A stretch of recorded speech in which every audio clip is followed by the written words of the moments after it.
بسم الله الرحمن الرحيم. السلام عليكم ورحمة الله وبركاته. مع محاضرة اللغة الإنجليزية الصف الأول متوسط ومع Unit 2 Lesson 9. تدريب A. في تدريب A find words that rhyme, write them and look carefully at the spelling. أوجد الكلمات المتشابهة لفظا ومن ثم بعد ذلك اكتبها منتبها إلى الإملاء. هسه نقرأ الكلمات اللي موجودة بالبوكسينج. هنا عندنا الكول جين جون نو ماي مون try rain school spring snow thing. هسه نشوف الكلمات المتشابهة لفظا. مثل شوف هنا هو ناطيني cool school المتشابهة في اللفظ cool مع school. هاي كلمتين ويجب أن تكتب مثل ما هنا احنا كاتبيها. مثلا عندنا هسه ناخذ كلمة no مع snow كانت نفس اللفظ. نجي هسه على اللي بعدها Jane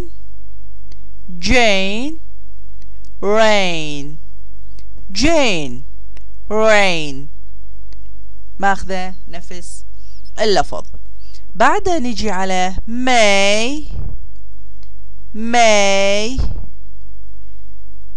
May pray و pray. بعد ذلك ناخذ June و moon جون. لاحظوا هي السبيلينج مو نفسه لكن اللفظ نفسه، واحنا اللي يهمنا بهذا البراكتس هو اللفظ. الاخير السبرينج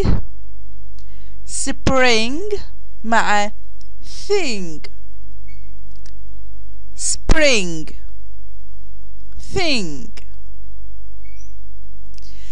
وهاي الكلمات مثل ما هنا احنا مرتبيها بهذا البوكسينج نخليها هنا على هاي الأسطر نكتبها مزج وحدة وبعدها الأخرى.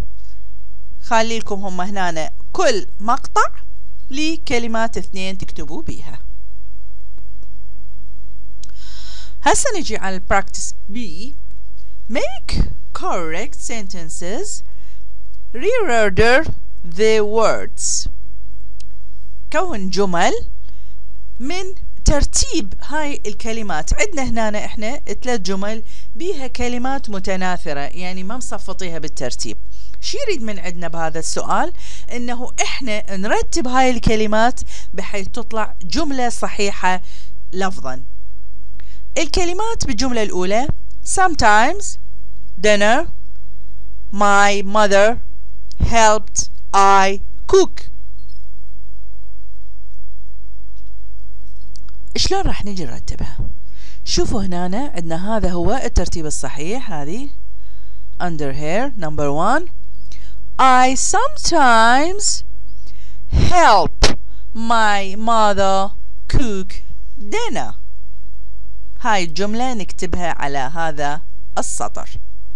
الجملة الثانية often in rains January 8.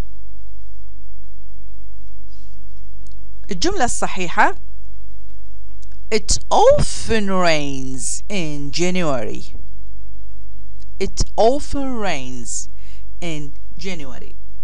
الترجمة طبعا بالنسبة للجملة الأولى I sometimes help my mother cook dinner. أنا في بعض الأحيان أساعد أمي في طبخ العشاء.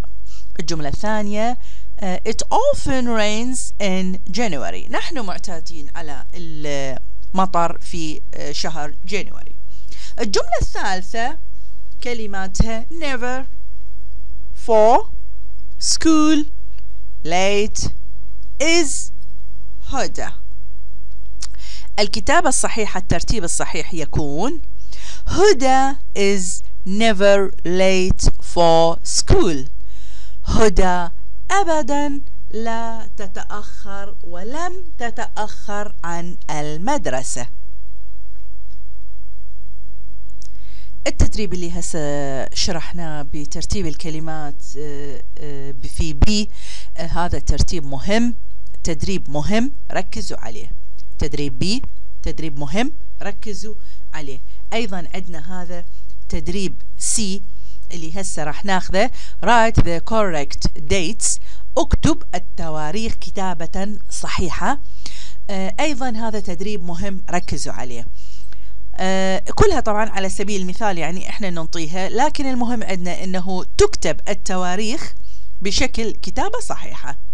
الجملة الأولى عندنا today is، اليوم هو، احنا هنا راح نكتب the 19th of October على سبيل المثال، the 19th of October. المهم عندنا بهذا التدريب انه تكتب التاريخ بشكل صحيح.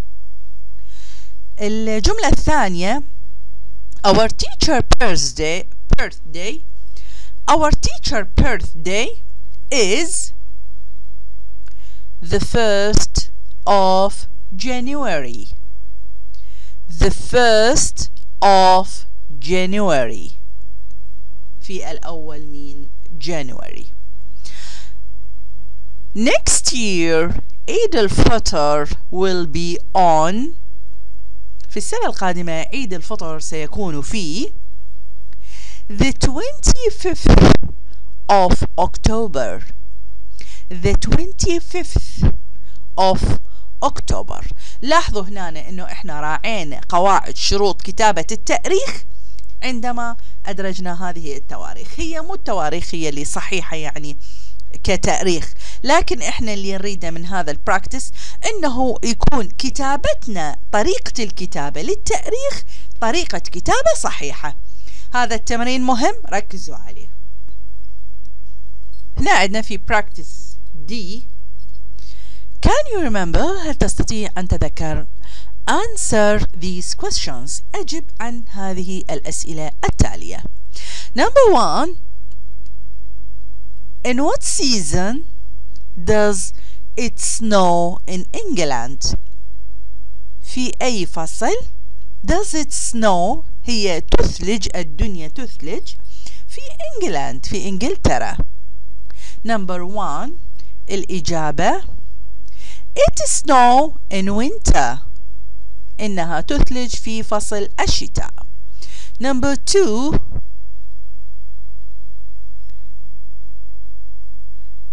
what's the weather like in autumn in Baghdad؟ what's the weather like in autumn in Baghdad؟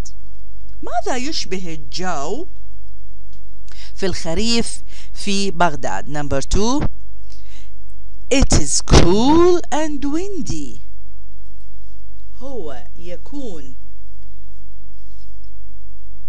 بارد وغائم وعاصف. يكون الجو بارد وعاصف. It's cool and windy. number 3 what's the name of the first month of the year؟ شنو هو اسم الشهر الأول في السنة؟ number 3 the name of the first month is January. اسم الشهر هو January. number 4 what are winter months in England؟ what are the winter months in England. ما هي أشهر الشتاء في إنجلترا؟ Number 4. The winter months are December, January, February. Number 5. How many days are there in April? كم هو عدد الأيام في April? Number 5. There are 30 days in April. هنالك 30 يوما في April. Number 6. How long is the spring holiday in English school? كم هي العطل الربيعية في المدارس الإنجليزية؟ Number 6. The spring holiday is 2 weeks. Number 6. The spring holiday is 2 weeks. إلى هنا أعزائي الطلبة نكون انتهينا من lesson 9 في unit 2. أتمنى تكونون استفادتوا من عندها. هنا أكو تدريبات مهمة ركزت عليكم بيها. انتبهوا لها ماما وانتبهوا للإملاء أهم شيء، وحفظوا المفردات على قد ما تقدرون. معكم نيران تركي من قناة العلم والمعرفة. ألتقيكم في محاضرة قادمة وإلى اللقاء.